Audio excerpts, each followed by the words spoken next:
Here's $760 to close out my Apex 25K eval in just one day. I saw Apex was running a sale, thought I'd grab an account and knock it out really quick. So here's what we have. So price leaves our channel and it flies down and then it reverses back into our sell zone, which then we take a position here. Now this trade, although I really believed in it, took a lot longer than I thought it would to actually, be profitable. So at first we were up a little bit, then price reverses back, and we basically have the same song and dance back and forth for about this entire candle, and then winds up being the next candle a bit, and then it falls in our favor here. So we'll kind of watch as price, sits and dances. I think I was down 300 or 400 bucks at one point on this trade, but I was looking to get about 650 or so to close out my account, and so I had to hang on to this trade a little bit longer.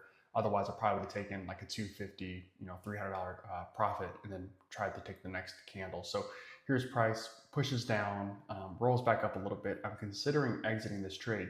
And then it begins to push, and there goes our 760, and we probably could have had a little bit more, but all we needed was that amount to close it out. So there you go, solid trade.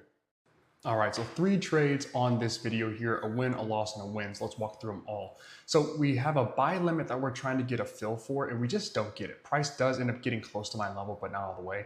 So I cancel the buy limit order, and I just jump in with a market order. And we get a decent fill, and price ends up running pretty good for us. Had we gotten it a lot lower, we'd have made a lot more money. But this first trade, we made 200 bucks, which is almost unbelievable now looking at it, because I was up 380, I think. And then price just pulled back on me. So ended up making $200 on this trade, and it was okay. Can't believe I only made that much looking at what price action was doing, but it is what it is. Now I'm gonna skip ahead. The next candle didn't give us any bottom wick action, and so I wasn't able to capture anything there. I had to sit, wait, and watch that one. The next candle though, price does pull back a little bit, which is exactly what I'm looking for. And I enter a very aggressive trade. The thing about this trade is when you are aggressive, you're going to get bit and burnt sometimes, and that's exactly what happened here. So price does move up in my favor. I was up a little bit on this trade, but not enough to really worry about. I just made 200 bucks. I'm trying to make another 400 or 500 bucks, maybe close out this eval. I don't get that. Instead, price goes up a little bit and then strongly pulls back on me, and I end up losing about like $500 on this trade, 480 or something like that. Wasn't really paying attention, and we'll talk about why that was, because the next trade I ended up winning. So we're up 120, and then that was pretty much it as far as profit goes. Price dances around, and then we're down 300. We're not doing too well here, 440. So price reverses all the way back down. Now, not a huge deal. I still like a long position here, and so I jump into another long. And on this trade, it happened pretty fast. We should have made 200 or so. We ended up making 140, which put us up about 500 bucks on the account so far for this eval. So super solid trade, but left a lot on the table there. Now here's $1,000 trade, or just shy of it, here in about 2 minutes. So we got in at the right spot. It just took longer than I expected to actually get this trade. So we had huge price action. And when you have big price action, a couple things might happen. A, price might reverse all the way down, which I was pretty confident we wouldn't have because we had such a strong move up. We could have price sit and kind of huddle around, which is what basically happened here. Or we could have price completely just explode. Like we have multiple candles in a row that basically give us no entry point. So I wasn't sure where we would be on this one. So what I wanted to do was just get in kind of aggressively. That's what happened. So I was probably 2 points early or so on this trade, but it ended up being okay. So price just hangs out right here. Not much more to say than that. It just sits here and we're just waiting and waiting and waiting. And this happens for probably 2 minutes before we end up getting that nice run up that I was expecting previously. So we'll kind of sit here and just watch as price dances. I was down about 240 at one point, maybe a little more. Can't remember exactly here. And then it goes up and it comes back down. So we have this candle that begins to push. And this is where I'm thinking maybe take a little bit of profit, but I want to let this thing really run for a couple reasons, but primarily inside of any sort of evaluation account, what you want to do is try to max out the profit that you can in the least amount of trades as possible. Reason for that is A, you want to spend as little time as you can inside of an evaluation. The second thing is I'm going to use as many contracts as possible. So taking 200 bucks on 4 contracts isn't really acceptable as a trade because my losses could be much larger. So I want to extend that risk reward so that my wins are significantly larger than my losses if I'm to have losses. So we're up 400 bucks here, 320. And I'm thinking maybe I should get out, but I'm kind of just holding off. price hasn't given us a reason to think it's going to come back down.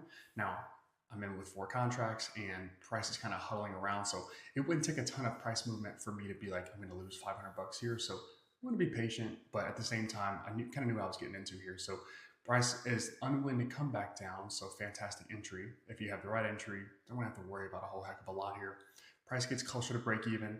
And then we really start to take off here in the last, I don't know, 20 seconds of this trade. We get up just over 1,000. I was hoping to get like 1,400 bucks, and I kind of got it, but just didn't get out. And I ended up pulling back on me to be just about a $960, $970 trade. So really good trade here. It just took a little longer than I thought, but we got exactly what I was looking for. What's going to separate you as a trader is your expectations of what happens inside of a trade. Bad traders expect everything to go their way, and then when it doesn't, they don't know how to handle it. Okay, so for example, we have this trade here. This isn't the best example of it, but I get into this trade and price kind of goes against me, and it goes against me pretty good, to the point where I'm kind of thinking, maybe I don't want to be in this trade. It's the wrong trade. But you have to overcome that fear of losing or blowing up an account, and just trade through it. Okay, very rarely does price do exactly as you expect. As a matter of fact, the way that you handle the negativity when it comes to actually taking a loss or just a trade drawing down on you pretty good is going to set the stage for how successful you can be. If you can't handle a little bit of setback or failure, it's going to be very tough for you to overcome that. So here's $560 in 90 seconds or so. This is a very, I would say, routine type of trade. You just have to wait for the setup here. So we get price, it dances, it dances. I was probably 4 to 5 points too soon. I think I was down 360 or so at one point in this trade. And then it eventually goes in my favor. And I actually end up leaving like 400 bucks on the table, I think, or maybe it was only 300 bucks, but I definitely could have gotten out a lot sooner and made a lot more money. 720, I'm seeing 900 bucks there, and I am closing on 560. So kind of embarrassing on that end of things, but solid trade nonetheless. Here's a textbook short trade using the predictive model. So price is flying down strongly. We get a decent reversal into our sell zone here, and we take it. And I could have made, I think, $200 or $300 more than I did. I think I ended up making only $180, which kind of stinks. So not the greatest, but a perfect trade. Price is flying down, it's trending. It reverses back up. That's our entry, and then we're able to close out with some solid profit here. The number one skill great traders have is anticipation. And what that means is that you see something and believe in something before it's actually real. And so here's a trade where price is rolling up, it reverses back, and it reverses deep enough for me to believe that price is going to come down and then jump way up. And that's what happens. But before it jumps way up, it actually get down about $500 or so in this trade. Now, the second half to this is you have to have confidence. A lot of new traders and experienced traders too who aren't profitable, what they do is they want to have all the information. They want to be able to clearly see the trade. And what that does is it leaves you with a like very small amount of meat on the bone, and you end up getting blown out of trades really easy. The difference is when you can anticipate, you can actually jump in when it's ugly and capture a lot of profit like this trade here. Here's 560 pretty quick.